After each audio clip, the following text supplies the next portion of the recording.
I'm here with Sid Smith, correct? Yes. And you are the commander at the VFW in Ozark, Right. correct? Right. What were you in the Navy? You I was said. in the Navy as a E4 gunner's mate. Okay. And did you serve overseas? Yes, Vietnam, off the coast. Okay. We were with a aircraft carrier, the Hancock, for 6 months. Mm-hmm. We spent some time up on the coastline doing shore bombardment, and then we did bombardments in Da Nang Harbor. Okay.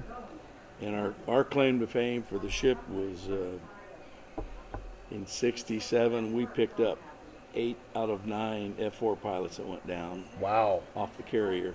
That's amazing. We lost one. We found his plane, but You couldn't find him. it was spread out so far. We lost him. What's interesting is the first week we did this, the guy was with Jim. He told me we did the interview, and he didn't really want us to talk about a whole lot. But then I kind of warmed him up, and then he told me the story that he was in a helicopter. He was an MP originally and enlisted, so he was at the early part of Vietnam because he enlisted during the missile crisis, so like late '50s. And so he gets over there, and the commander's like, "I don't need someone to direct traffic in the jungle. Go get in the helicopter." And he's like, "Okay." So that's what he did. Right. They get shot down. Co-pilot died. VC captured him and started walking to the POW camp. About the middle of the night, they finally decided to stop for a minute. And whatever the Marines, I don't know, they're like the equivalent of the Rangers, but they're the Marines. I can't remember what he called them, but he said about 9 of them came and just picked off all 20 of the VC and got them out of there. Wow. And I was That's like, amazing. lucky.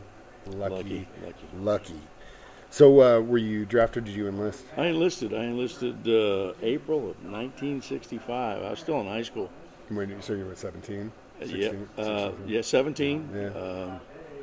Graduated in May of that year, and July 28th, I went on active duty. And that was it. What made you want to do the Navy over the others? My dad spent 22 years in the Army. Uh-huh. He had to sign for me, and he went in the Army in 1937. Wow. So, So yeah. he was with Patton Yeah. all of World War II. And Yeah. He was the first unit in Korea. He said, "I'll sign for you, but you're not going in the Army. You're not going in the Marine Corps." So you I go said, Navy. "I want to go in the Navy." Yeah. You got to do what your dad tells you, I guess. He was littler than me, but he was bigger than me. Yeah. I'm still scared of my dad. I think I'm bigger than he is now. You Yeah. never really lose that fear. Right. Ever. I've talked to it's interesting. The first 3 weeks have been about it's all been Vietnam vets, and the first week he was in a helicopter. Last week the guy was an embalmer. Oh, wow. One of the only embalming places in Saigon during that time period. Oh, wow. It was an amazing because you don't think about.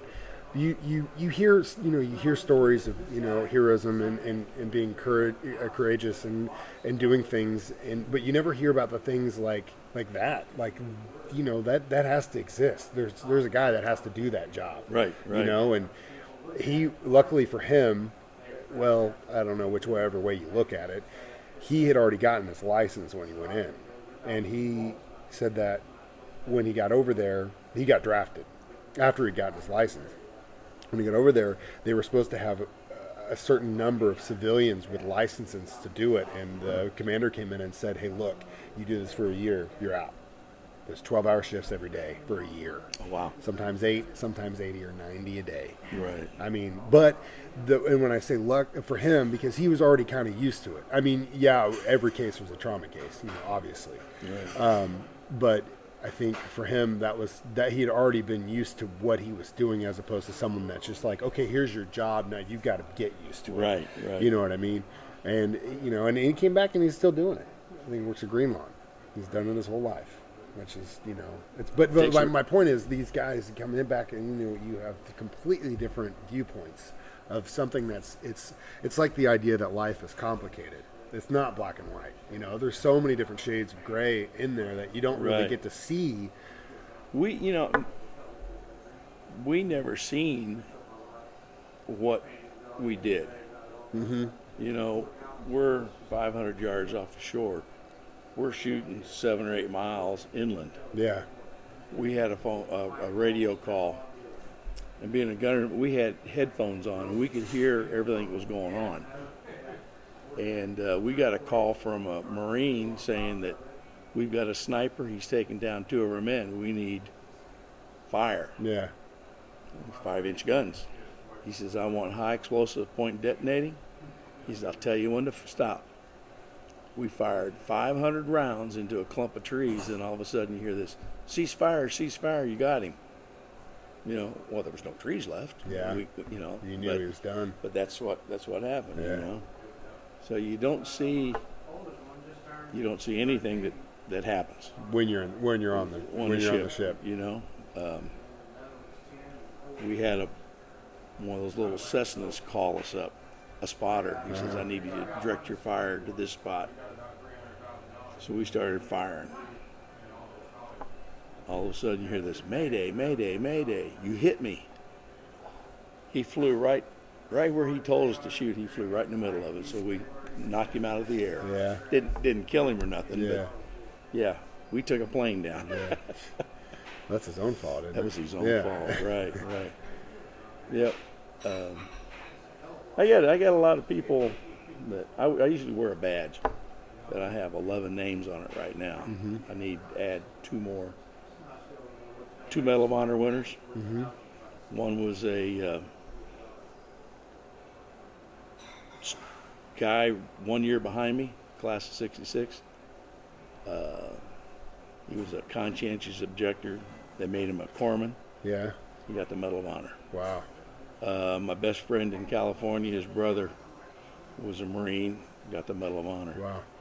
One of my classmates got the Silver Star. One of my best friends on the ship I was on, we did an awful lot together. He re-enlisted, and he was a gunner's mate. Well, during that time period, gunner's mates were sought after for riverboats. Uh-huh.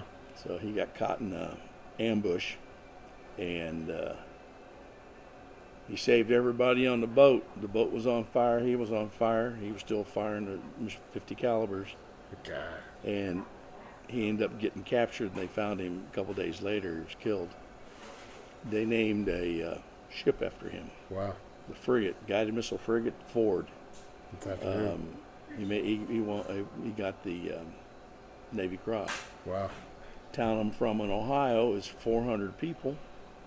6 of the kids from 65 to 73 were killed in Vietnam.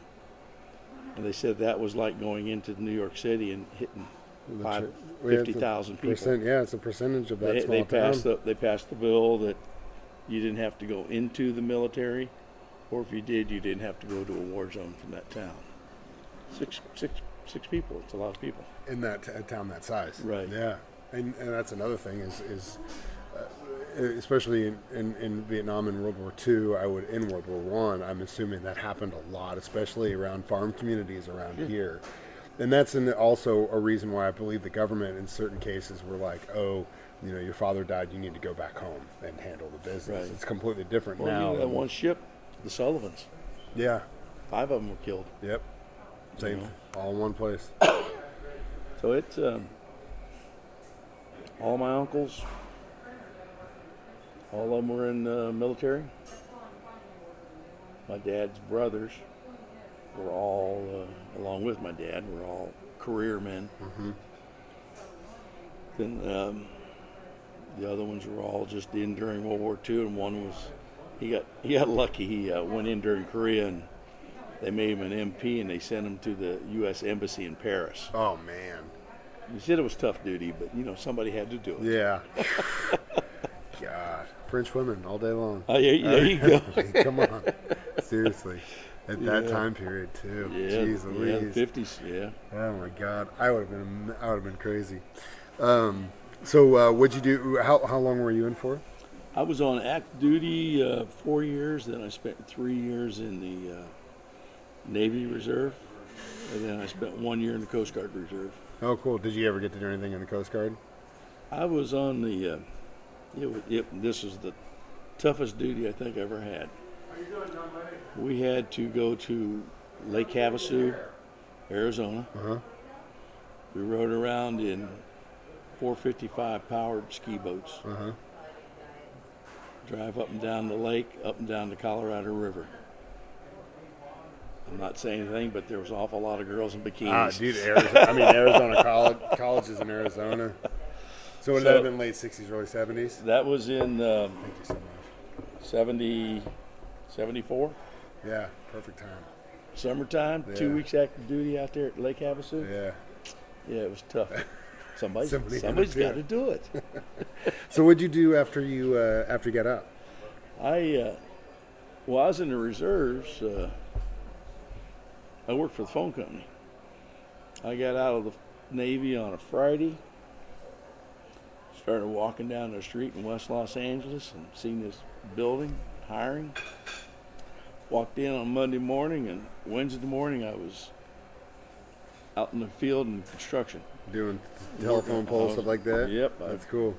Became a cable splicer. That's awesome. I worked for the phone company for 25 years. My grandfather worked for then Bell South, and then when they ended up becoming, I think, Sprint.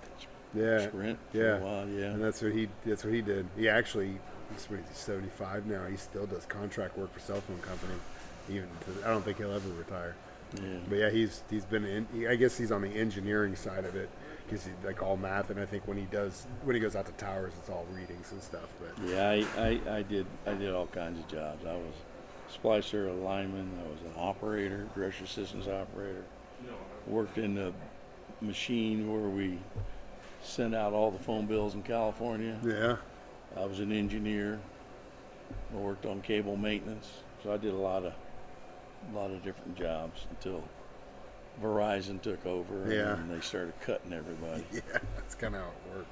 Yeah. Well, thank you for talking with me. I really appreciate it, and thank you so much for your service. I appreciate it. Yeah, I totally enjoyed my whole military career. That's good. And and I think looking at a lot of guys, even the ones that kind of I felt, at least from my perspective, and I can't tell you how they feel, but